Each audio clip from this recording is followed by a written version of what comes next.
Assalamualaikum warahmatullahi wabarakatuh. Jumpa lagi dengan saya teman-teman di channelnya Firman Putra. Masih di seputaran asam lambung teman-teman.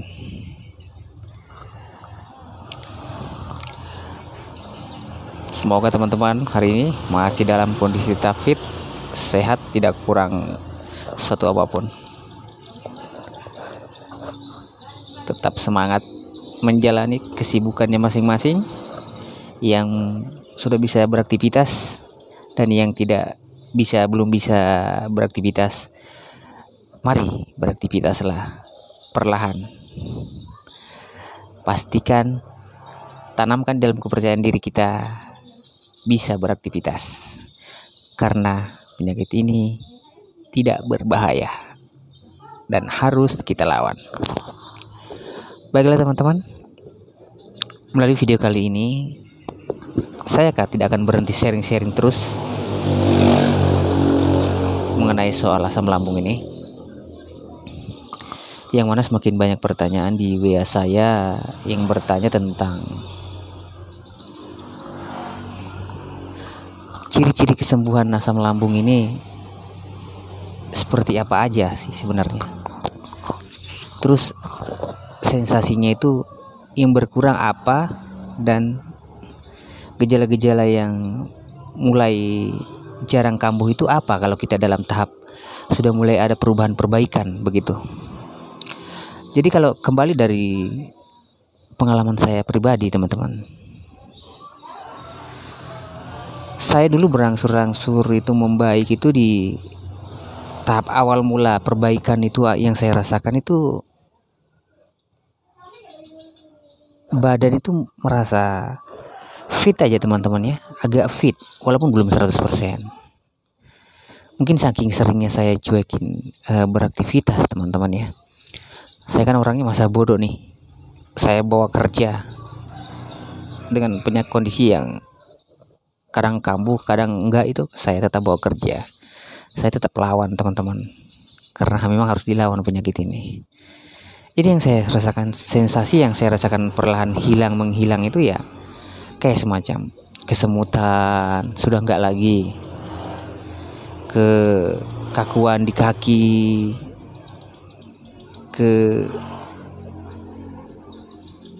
kebegahan ada tapi tidak terlalu parah, tidak seperti dulu-dulu teman-teman gitu. Terus kalau yang masih lama itu sensasinya itu yang memang agak lama itu ya, itu begah sama kelingan itu teman-teman masih ada, walaupun tidak berat seperti awal.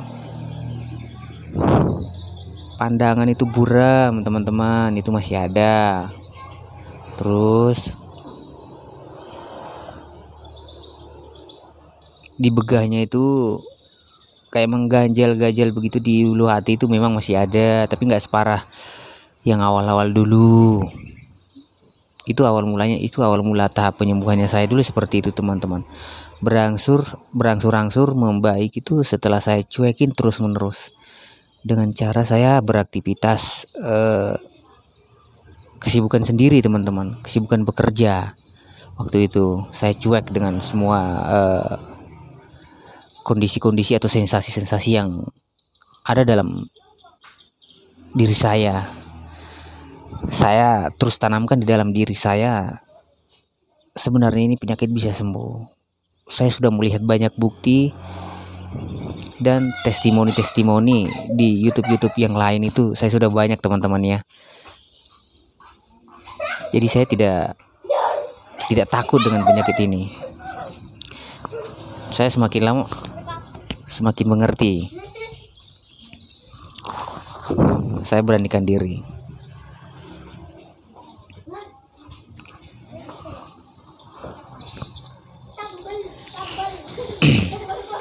Dan akhirnya setelah saya tanamkan pikiran seperti itu,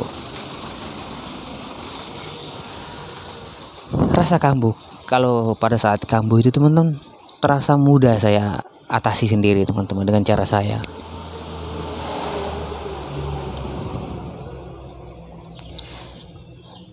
Kita tidak mesti harus panik teman-teman. yang namanya panik itu wajar, tapi tidak mesti harus panik yang berlebihan. Karena kalau kita panik yang berlebihan itu, efek dari pikiran kita itu kemana-mana teman-teman. Selalu berpikiran yang aneh-aneh. Apakah ini penyakit parah? Apakah ini penyakit saya?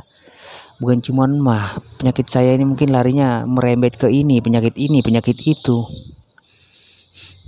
Jadi itu efek dampak yangnya itu kalau kita berpikiran paniknya itu kelewatan teman-teman. Jadi alangkah bagusnya itu kalau pada saat kita kambuh, paniknya itu mencolek, kita langsung tiba-tiba tanamkan di dalam pikiran kita, ini hanya sensasi biasa, ini hanya sensasi rumahan lah, sensasi yang umum lah. Walaupun di perasaan kita itu sebenarnya tidak umum, tapi lebih ke panik attack, lebih ke panik yang wow luar biasa. Tapi kita tanamkan dalam pikiran kita, kita harus bisa melewati panik ini seperti panik-panik sebelumnya yang kita lewati. Toh tidak apa-apa juga, iya kan? Nah, jadi setiap kambuh kita harus cuekin teman-teman. Seberapa besarnya dampak kepanikan tersebut, kita harus lawan dengan cara yakinkan di dalam diri kita teman-teman. Seperti yang tadi saya bilang, kita yakinkan bahwa ini tidak apa-apa. Dan memang ini tidak apa-apa penyakit ini teman-teman. Kita hanya butuh keyakinan atau sugesti lah ceritanya ya. Kita hanya butuh sugesti yang kita tanam ke dalam pikiran kita. Kalau kita percaya sama sugesti kita sendiri, kita pasti bisa melaluinya teman-teman. Percayakan itu semua. Jadi kalau orang bilang kembali ke awal teman-teman ya, sensasi yang lambat laun akan masih melengket terus itu teman-teman, itu seperti nyeri di ulu hati, begah-begah itu, pegal-pegal itu begah, mata-mata keliengan itu, terus agak-agak pandangannya buram-buram, terus kadang masih panik tapi paniknya itu cuma nyolek dikit. Nah itu ciri-ciri sudah 80% di ambang kesembuhan teman-teman.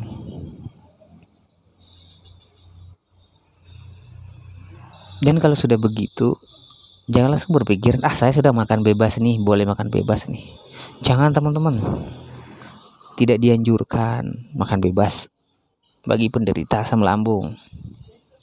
Kasihan lambungnya. Nanti bukannya teman-teman mengalami perubahan kepulihan, malahan perubahan keparahan yang teman-teman dapatkan. Gitu teman-teman. Jadi usahakan dulu bertahan dimakan apa adanya teman-teman. Makan sering tapi porsi sedikit. Jangan makan sering porsinya banyak. Wah, itu bahaya teman-teman.